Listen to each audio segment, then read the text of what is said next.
Action. There's a chance, by the way, if the battery runs out in the camera, we might have to pause in the middle of this while Ronnie re-batteries and then start again, just so you know. Not start again, start from there. Yeah, hopefully we won't have to start again. So we're DS6, Carl and myself, and Dennis as well. Just to speak a little bit about our backgrounds, I've worked for a number of London practices on projects of various scale. I've actually been in the very fortunate position where many of the projects that I've worked on have actually been built and gone on to win awards.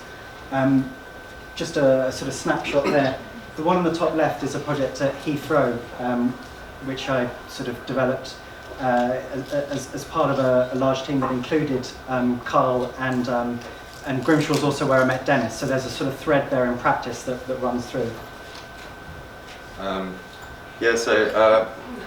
As Nick said, I worked at Grimshaw as well. In 2012, set up my own company, Tectonic IP, developing a number of, I suppose, design thinking and strategic areas. Worked across a number of subject matters, which actually went into areas such as medical, Ministry of Defence, Defence and Security, fashion design. So it's just a broad range. And what I think is really important for me is the architectural learning is unique. So it's a way of finding ways to develop solutions for problems in areas that you can take that architectural thinking and place it across into different areas. What DS6 are going to be effectively asking of this year is to understand what is a smart city. You hear a lot about it, the word smart, and we're trying to understand exactly what that is. We know we're going to be asking questions. How do you make sense of a globally connected world where flow is everything? I think if we're seeing the presentation from Toby just gone, that's really about interconnectivity, flow of data, people, knowledge, information. What does that mean? Capital, forces. I mean, there was a question before about how do you define technology if you're looking at something that's not necessarily in the sort of traditional built form. Well, actually, understanding structure is about understanding flow. And if you understand the flow of forces or ways of moving through a space, virtual or real, you're dealing with the same sort of issues. I think the key, our sort of unique position as a studio is we start with, the key is your perception of this world. So we all see the world through our lens, a very specific lens. And we develop language as a way of communicating that. But what's very evident is the way I see the world may be very different from the way you see the world. So it's really about this language and trying to understand this language and begin to use that as a tool, as a mechanism. We're witnessing emergence and novel technologies that expand the scope of human perception beyond its current limitations. And that becomes quite interesting right the way through to DNA recoding and other technologies. But the way DS6 approaches it, we begin to develop effectively a wearable, which is a way of opening yourself up into new technologies, new ways of coding, developing sort of parametric or different methods of learning, but actually using that as a vehicle within the studio itself to understand the urban scape. So measuring, in a sense, measuring the invisible. And in a way, augmenting your perception in terms of both potentially understanding something about yourself as much as the environment you're in. And that can come from the data sets that you're collecting from within the wearable that you've developed. Absolutely. So the idea is we're trying to, the Studio Create is effectively a platform for you to establish your own personal agenda. And we're starting with the philosophy from Carl Jung, who looks outside dreams, who looks inside awakens. So it's, you've got all these images, but actually you've been bombarded by these images. What do you really want? What's key to you? Throw away the Dazine magazine. That's an architecture, that's manifestation of 20 years ago, thinking, what is key to you? And that's what we want to try to uncover, break down those preconceptions, and begin for you guys to reflect, critically reflect on what interests you. Bit of principles of the ethos of Studio. We're very interested in a holistic and integrated approach, which includes design thinking, workshops, network narratives, and what we call tribal source. So you guys are going to be exploring this, but you're going to be exchanging code, having conversations with each other, trying to understand, effectively trying to understand the lens from which the other individual is looking through, and finding a way of communicating. So in the way that we approach all the technology, it's very much an open source studio. We're not worried about ownership. We're not worried if someone develops one little bit of script or whatever it is, that no one else can use that. It's about collectively learning. Absolutely. And we're integrating technology and MPL, which means that the idea is it just becomes everything is working towards this vision that you're trying to develop. Which we found last year made the project stronger. So we effectively create an integrated framework, iterative cycles, that focuses on sense, map, analyze, and formulate. Sense, you'll be developing the wearable technology, which allows you to map the invisible data set within the urban realm or location of which you're trying to interrogate.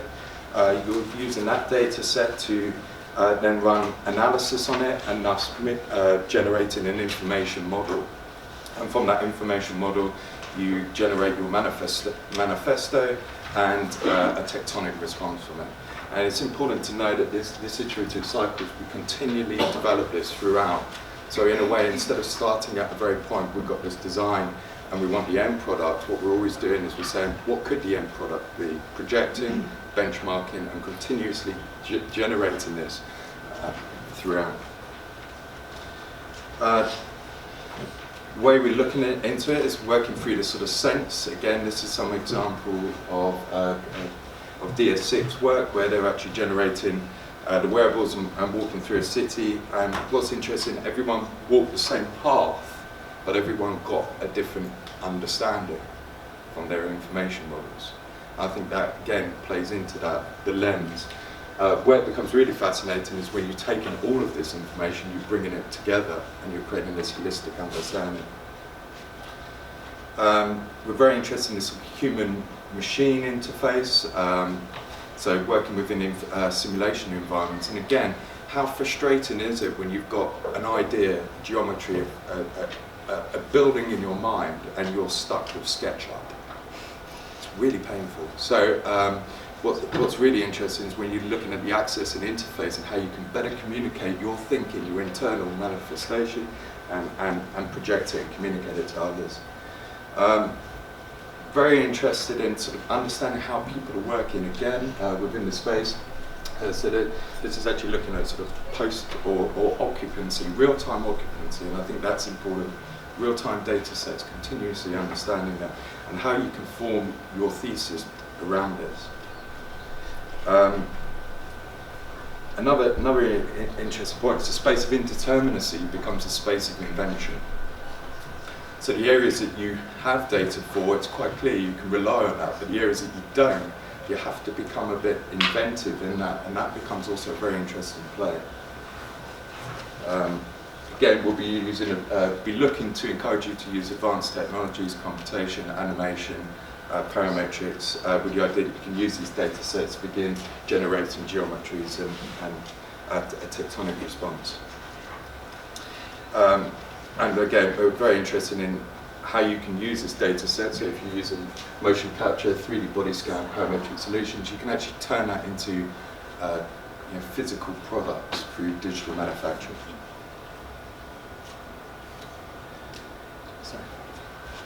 So just to give you a flavour of some of the work over the last 2 years that has come out from the studio.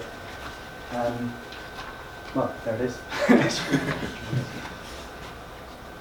So looking in a bit more detail, just very briefly, I think one of the things that is quite unique to the studio is how we move from the wearable to a project. And there's a number of ways over the last couple of years that different students have done that.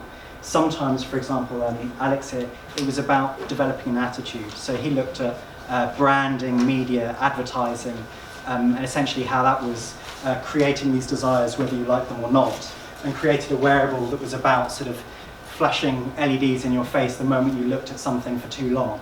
And that was developing a sort of subversive attitude to a predominant situation, an urban situation.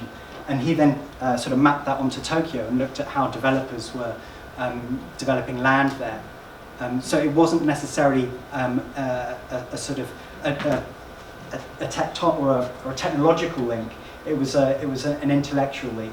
And you know, other projects, as you'll see, were a bit more direct in terms of James, who was looking at particulates in air and was then sort of CFD modelling airflows around buildings and developed a project around that. So there's a number of ways that the wearable can feed in to help, really to help as a catalyst develop your agenda. So again, this was about, yeah, let's just keep going. So a few different projects there. And our intent for this year is essentially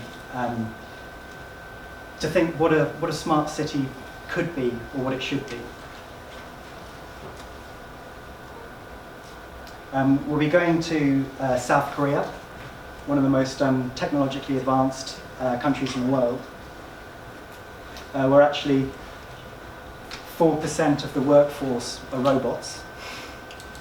So yeah, this is very important. You know, it's an area certainly in the industry that is you know, the idea you can take a concept and take it all the way through to construction with digital manufacturing. This becomes very interesting, certainly in Korea. We have the highest smartphone penetration and the fastest internet connection anywhere in the world, to the point where the government has actually set up